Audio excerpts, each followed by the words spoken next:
ఈ గాయత్రి మంత్ర సాధనలో గురుదేవుల యొక్క విశేషమైనటువంటి ధ్యాన విధానాన్ని కూడా మీరు గుర్తుంచుకోండి.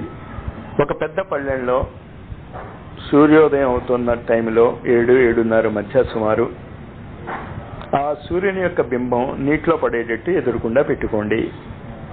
మీరందరూ తూర్పు దిశ వైపు తిరిగి నుంచోండి. నీళ్లలో పడుతున్నటువంటి ఆ సూర్యబింబాన్ని కాసేపు చూడండి. కళ్ళు మూసుకుని ఆ జ్వలంతమైన మిరుమిట్లు గొలిపేటటువంటి ఆ సూర్యబింబాన్ని మీరు బొట్టు పెట్టుకునే స్థానములో ఊహించుకోండి.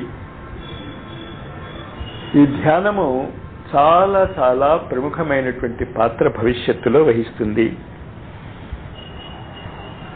విధానము మళ్ళీ జాగ్రత్తగా వినండి. ఒక పెద్ద తొట్టిలో మీరందరూ తూర్పు దిశ వైపు నుంచుని సూర్యునికి ఎదురుకుండా 7-7:30 ప్రాంతంలో ఆ తొట్టిలో ఉన్న నీళ్ళని పెట్టండి. ఆ నీళ్లలో ప్రతిబింబిస్తున్న సూర్యుడిని చూసుకోండి. ఆ మిరుమిట్లు గొలిపేటటువంటి ఆ సూర్యబింబాన్ని కాసేపు చూసి కళ్ళు మూసుకుని మీ భ్రుకుటి మధ్య ఊహించుకోండి. అలా ఊహించుకుంటూ ఆ సవిత యొక్క శక్తి నీళ్లతో కలిసి, సవితని మిత్ర అంటాము, నీటిని వరుణ అంటాము. అంచేత ఈ సూర్యబింబాన్ని నీటిలో చూసి చేసేటటువంటి సాధన వల్ల గాయత్రి మంత్రము మిత్రావరుణ శక్తితో వృద్ధి చెందుతుంది. ఈ మిత్రావరుణ శక్తి ఎలా ఉంటుంది, ఏమి జరుగుతుంది అన్నది ఒక విధంగా విద్యుత్ యొక్క ధన రుణ శక్తులు లాంటివి. కరెంట్ ప్రవహించాలి అంటే విద్యుత్తులో 2 తీగలు ఉండాలి. ప్లస్ పాయింట్కి 2 పాయింట్స్ ఉంటాయి, ఒకటి పాజిటివ్ ఒకటి నెగిటివ్. అలాగే నీటిలో సూర్యబింబాన్ని చూస్తే సూర్యుడి యొక్క ప్రఖరత, నీటి యొక్క చల్లదనము, ఇవి 2 కలుస్తాయి. తద్వారా గాయత్రి మంత్ర శక్తి సులభంగా మనలోకి ప్రవేశించగలుగుతుంది. అంతేకాక డైరెక్ట్ గా సూర్యుడిని చూడటం వల్ల ఆ వేడి మనం భరించలేము. మన శరీరంలో కూడా వేడి అయ్యి సాధన వల్ల వేడి చేసి కొన్ని చికాకులు కలగవచ్చు. నీటిలో సూర్యబింబాన్ని చూస్తూ కాసేపు చూసిన తర్వాత కళ్ళు మూసుకుని ఆ చల్లని మిరుమిట్లు గొలుపుతున్నటువంటి సూర్యబింబాన్ని మన ఆజ్ఞాచక్రం దగ్గర ఊహించుకుని సాధన చేస్తే మిత్రావరుణ శక్తుల ద్వారా గాయత్రి మంత్రం యొక్క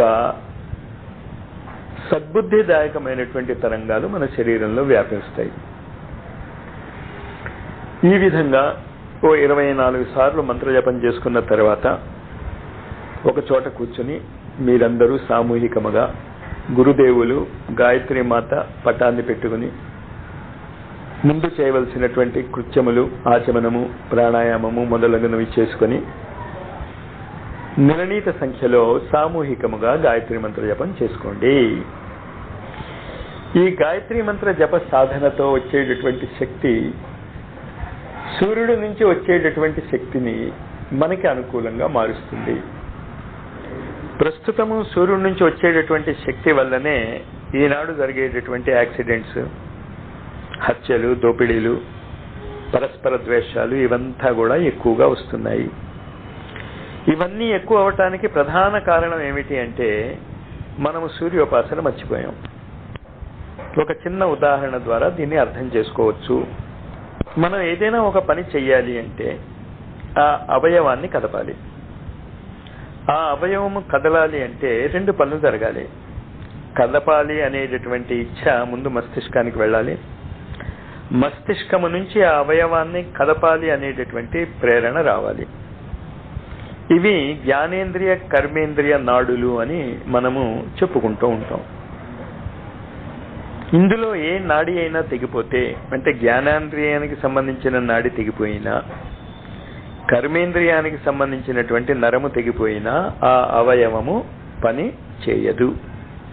అదేవిధంగా ఈనాడు సద్బుద్ధిదాయకమైనటువంటి గాయత్రి మంత్రంతో సూర్యుడితో, అంటే మన పృథ్వీకి మస్తిష్క కేంద్రమైనటువంటి సూర్యుడితో సంబంధము తెగిపోవుట వలననే, అంటే గాయత్రి ఉపాసన లేకపోవుట వలననే ఈ ప్రమాదాలు, ఈ కష్టాలు ఏర్పడుతున్నాయి.